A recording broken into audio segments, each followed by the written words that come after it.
Oh, this is a video that's been tough in the making. Today I'm going to talk to you about what you're going to do when things go horribly wrong. Stay tuned.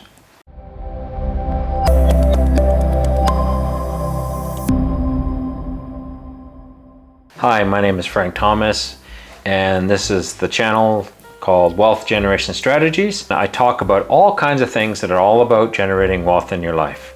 Today I'm going to be talking about when things go horribly wrong. What happens if you find that one day you're working and the next day you're not?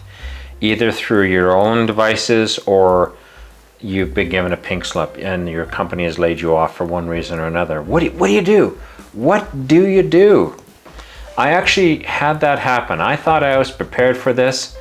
I had saved money, and thankfully I had actually allowed me to put into place a action plan that I'm going to be sharing with you today. Let me tell you my action plan, because this is something that I think that everybody should do. The benefit is, and I'm going to kind of give you the end here so you have an idea where I'm going with this. It gave me the freedom to take 4 months off and to find the job that I did want to work. I'm working there now, continuing to earn and do stuff and that. But I would not have had that freedom unless I had done everything I'm about to teach you today. So stay tuned here. Let's start right out. As you can guess, before things go horribly wrong, you want to start getting prepared. You got to be a good Boy Scout. You got to be prepared. And that means having a cash reservoir is king.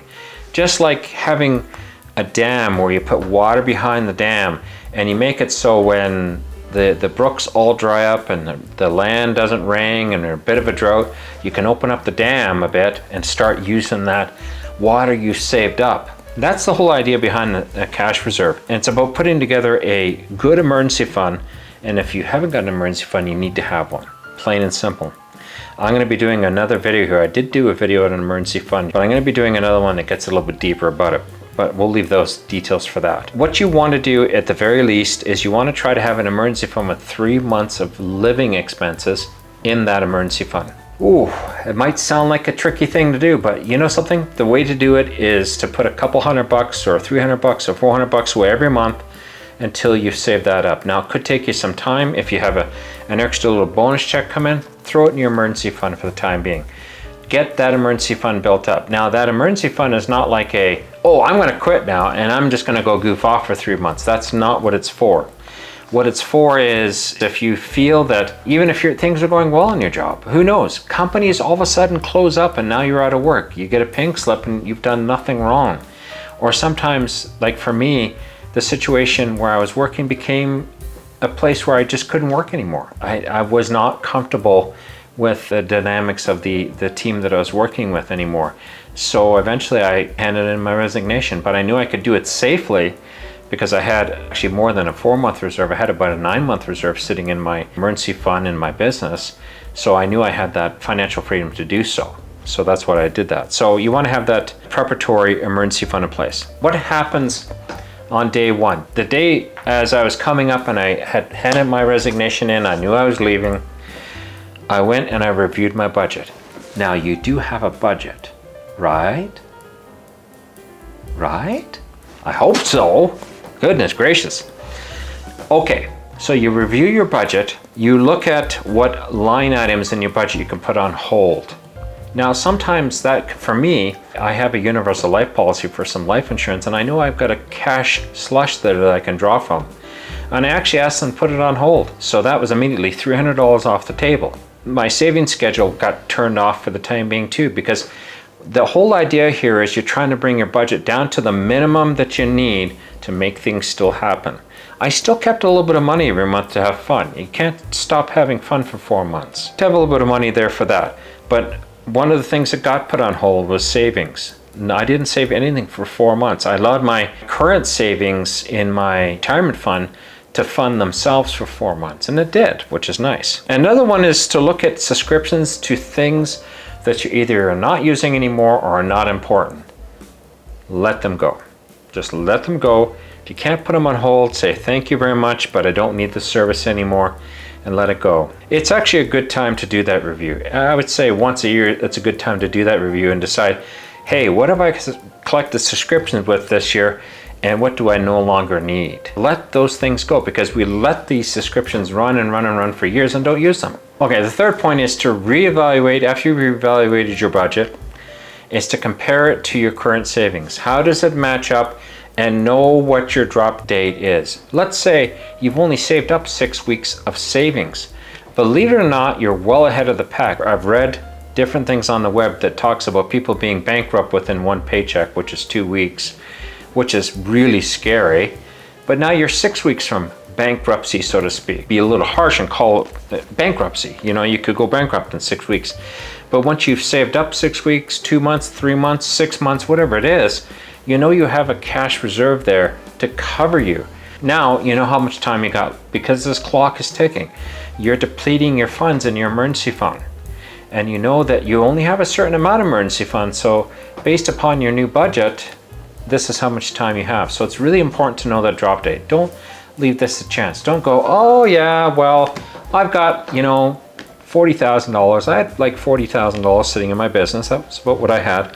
Oh, that could last me like 6 months. I'm sure of that. 4 months and it was gone. And the funny thing was, I didn't spend 10 grand a month. That's the crazy thing.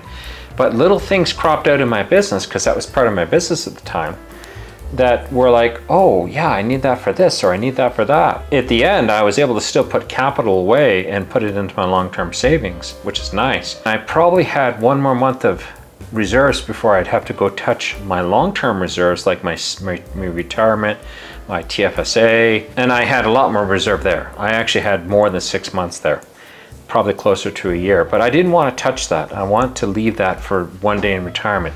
I didn't want to break my cardinal rule of touching my long-term assets. I knew where I was going, I knew what my time frame was, and I was good to go.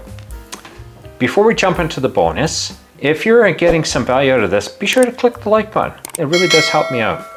I'll leave it at that. Thank you so much. Let's get into the bonus. Now you know you've got an emergency fund in place, things have gone wrong, you got, let's say, 3 months, and I'm going to say this is how it's all played out for you.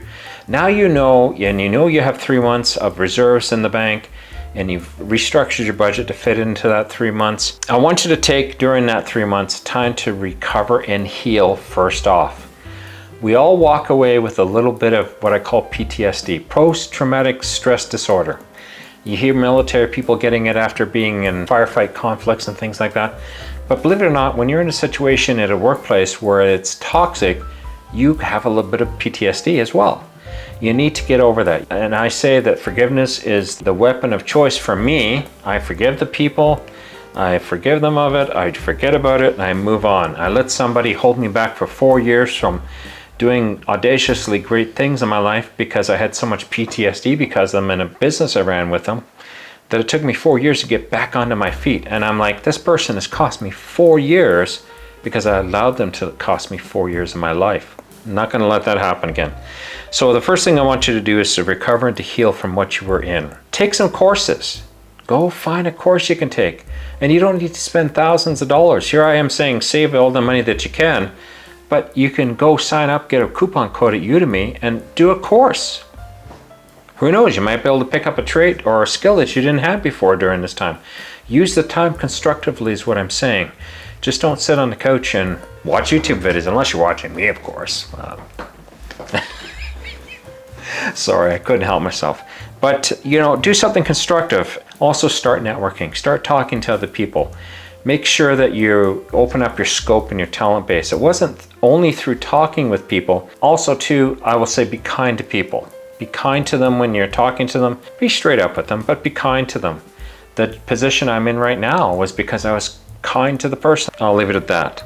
So make sure that you give yourself time to heal. So the takeaways in today's video were all about when things go wrong, make sure you put together a healthy emergency fund. If you get 3 to 6 months of wages, that's brilliant. And understand what your budget should be during this time, because you usually reduce your budget. I know I reduced our budget by 20% during this time. Reevaluate your savings to make sure it lines up with the time frame that you have to spend it across. And at the end there, we were talking about taking time to re-educate, to heal, to become better than what you were before you left your position. I have another video, if you have a few moments here, that talks all about increasing your salary. maybe this is the time you take a moment, if you've been laid off, to increase your salary. Go watch that video. It's showing up right now. I'll see you there. Bye-bye.